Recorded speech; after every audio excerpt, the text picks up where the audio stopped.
بسم اللہ الرحمن الرحیم۔ میں مفتی عبدالرحمن نعیمی امیر عالمی تحریک تحفظ ختم نبوت پاکستان آپ سے مخاطب ہوں۔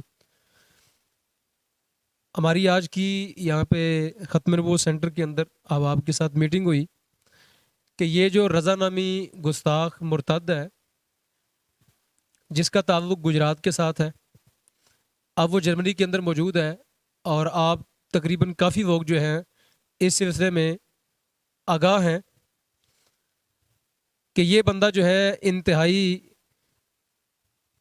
نبی علیہ الصلوۃ والسلام کے بارے میں توہین آمیز کلمات استعمال کرتا ہے، اور اپنی فیس بک آئی ڈی اور یوٹیوب چینل اور دیگر جو سوشل میڈیا پلیٹ فارم ہیں ان پر یہ آ کر انتہائی مسلمانوں کی دل آزاری کرتا ہے اور قرآن حکیم کو جلانے کی لوگوں کو ترغیب دیتا ہے اور اس پر انعام کا لاوچ بھی دیتا ہے۔ تو اس سلسلے کے اندر ہم نے تقریباً جو ہے وہ ہر سرکاری دروازہ کھٹکھٹایا ہے، وہاں پہ درخواستیں دی ہیں، ڈی پی او گجرات سے ملے ہیں، آر پی او گجرانوالہ، سی پی او کے آفس میں گئے ہیں، F I A cyber crime جو ہے ان کے آفس میں گئے ہیں، وہاں درخواستیں دی ہیں، اور درخواستیں دینے کے باوجود کوئی مؤثر کارروائی نہیں ہو رہی۔ اور ہم نے کتنے ہی چکر لگائے، اداروں کے دروازوں پر گئے، ان کو جا کے اپنا درد دل بتایا کہ یہ بندہ اتنا بڑا گستاخ رسول ہے کہ آپ کو بذات خود بغیر کسی درخواست کے آپ کو اداروں کو حرکت میں آنا چاہیے، چونکہ ادارے نبی علیہ الصلوۃ والسلام کا صدقہ ہی کھاتے ہیں۔ پاکستان جو ہے یہ رسول کریم علیہ السلام کی عزت و ناموس کے لیے ہی بنا ہی تھا اور کلمہ طیبہ کی بنیاد پر بنا تھا، تو یہاں کے اداروں کو کسی درخواست کا انتظار ہی نہیں کرنا چاہیے۔ لیکن اس کے باوجود ہم نے جو ہے وہ ہر ادارے کے اندر جا کے درخواستیں دی ہیں، حتیٰ کہ 2 ایف آئی آر بھی توہین رسالت کی اس پر درج ہو چکی ہیں، ایک گجرات کے اندر اور ایک بہاول نگر کے اندر، لیکن باوجود اس کے کوئی مؤثر کارروائی نہیں ہو رہی۔ اور یہ بندے کی اگر ایک دن آئی ڈی بلاک ہوتی ہے تو اگلے دن یہ 2 نئی بنا دیتا ہے، اور پھر اسی طرح جو ہے وہ زیادہ توہین آمیز کلمات کو استعمال کرتا ہے۔ تو اب اس سلسلے کے اندر مسلمان جب اس مواد کو دیکھتے ہیں تو پہلی بات ہے اس کو پڑھ ہی نہیں سکتے، اس کو پڑھنے کے لیے ایک جو ہے بڑا جگرا چاہیے، اور کوئی بندہ بھی جو ہے نبی علیہ الصلوۃ والسلام کے بارے میں توہین آمیز کلمات نہ پڑھنا چاہتا ہے، نہ سننا چاہتا ہے، اور نہ آگے سنانا چاہتا ہے۔ لیکن بہرحال وہ بندہ جو ہے وہ دھڑا دھڑ جو ہے گستاخیاں کر رہا ہے، اور ادارے بالکل جو ہے اس کے بارے میں کوئی کارروائی نہیں کر رہے۔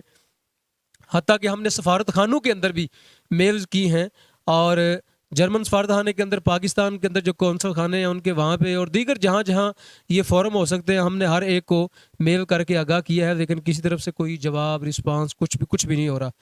تو اب ہم اس مسئلے کو ہائی لائٹ کرنے کے لیے، ہائی لائٹ اس لیے کرنے کے لیے تاکہ یہ گستاخیوں کا سلسلہ رکے، اور جس طرح پہلے بھی کئی گستاخ آئے اور پی ٹی اے نے یا دیگر اداروں نے نوٹس لیا اور اس کا جو توہین آمیز مواد ہے وہ بھی ختم کیا گیا، یوٹیوب سے بھی اور باقی پلیٹ فارم سے بھی، اور ساتھ ساتھ اس کو ہمیشہ کے لیے بین بھی کیا گیا۔ ہم یہ چاہتے ہیں کہ یہ جو ہے اس سلسلے کے اندر کوئی کارروائی کی جائے، اور اس مسئلے کو ہم پی ٹی اے کے پلیٹ فارم پہ لے جائیں، اور دیگر اداروں کے جو ہے نا ان کو اس مسئلے کو ہائی لائٹ کر کے ہم یہ بتانا چاہتے ہیں کہ آپ اس طرف متوجہ ہوں۔ آپ اگر متوجہ نہیں ہوں گے تو مسلمانوں کے دل جو ہے بہت زخمی ہوتے جا رہے ہیں، اور اس سلسلے کے اندر مسلمان بڑے پریشان حال ہیں کہ یہ بندہ دن دنا رہا ہے اور گستاخیاں کر رہا ہے۔ تو اب اس سلسلے کے اندر ہم جو ہے 2 مارچ کو ہفتے والے دن انشاءاللہ العزیز اسلام آباد نیشنل پریس کلب کے سامنے بطور احتجاج جو ہے وہ ہم جا رہے ہیں، اور وہاں پہ ایک جو ہے احتجاج کا سلسلہ کھڑا کیا جائے گا۔ جو نیشنل میڈیا ہے، انٹرنیشنل میڈیا ہے، اس کو متوجہ کرنے کے لیے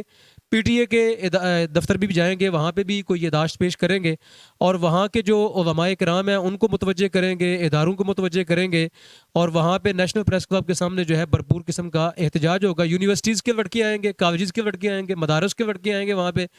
اور باقی جو صاحب درد لوگ ہیں وہ بھی سارے وہاں پہ تشریف لائیں گے۔ پیر سید عثمان شاہ صاحب ایڈوکیٹ، اور جناب محمد نقاش غفور صاحب، اور چودھری محمد وارث صاحب، اور دیگر جتنے بھی عالمی تحریک تحفظ ختم نبوت کے دوست احباب ہیں، معاونین ہیں، اور ہمارے ساتھی ہیں، دیگر اسٹیٹ پارلیمنٹ یوتھ کے جتنے ساتھی ہیں، ان سب سے ہم ملتمس ہیں، اور دیگر جتنے درد دل رکھنے والے احباب ہیں سب سے ملتمس ہیں کہ آپ جو ہے وہ 2 مارچ کو نیشنل پریس کلب اسلام آباد کے اندر آپ بھی 9 بجے کے قریب وہاں پہ آپ بھی پہنچیں۔ انشاءاللہ یہاں سے بھی ہم بھی گجرات سے وہاں پہ حاضر ہو رہے ہیں، دیگر احباب بھی پنڈی سوامبا سے بھی وہاں پہ تشریف آئیں گے،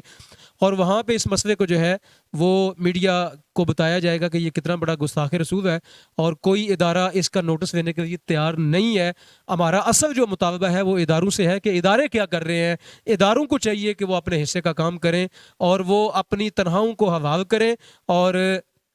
ان مرتدین کا راستہ روکیں، اور اس کے ساتھ ساتھ جو قادیانیوں نے ارتداد پھیلا رکھا ہے پورے معاشرے کے اندر، ان کو روکنا بھی اداروں کی ذمہ داری ہے، سپریم کورٹ کی بھی اور دیگر کورٹس کی بھی، اور دیگر جو قانون ساز ادارے ہیں، مقننہ ہے، عدلیہ ہے، انتظامیہ ہے، ان سب کی ذمہ داری ہے کہ یہ بندہ بھی مرتد ہے، اور اس کے سوا اور بھی ایکس مسلم کے نام سے جو تنظیم بنا رکھی ہے اس کے اندر یہ ارتداد کا اس نے ایک سلسلہ شروع کر رکھا ہے، تو اس کو روکنا یہ اداروں کی ذمہ داری ہے، ان کے پاس اختیارات ہیں۔ تو ہم جو ہے چاہتے ہیں کہ آپ جملہ احباب جو بھی اس پیغام کو سنیں وہ 2 مارچ کو ہفتے والے دن 9 بجے جو ہے وہ نیشنل پریس کلب کے سامنے پہنچے، اور وہاں انشاءاللہ بھرپور احتجاج ہوگا، اور وہاں پہ یہ سارا مقدمہ جو ہے میڈیا کے سامنے رکھا جائے گا۔ اللہ رب العالمین جملہ احباب کو جو بھی اس میں معاونت کر رہے ہیں، اس مشن کو آگے لے کے چل رہے ہیں ارتداد کے فتنے کو روکنے کے لیے، اللہ پاک سب کو اپنی بارگاہ سے جزائے خیر عطا فرمائے۔ تاجدار ختم نبوت زندہ باد، زندہ باد۔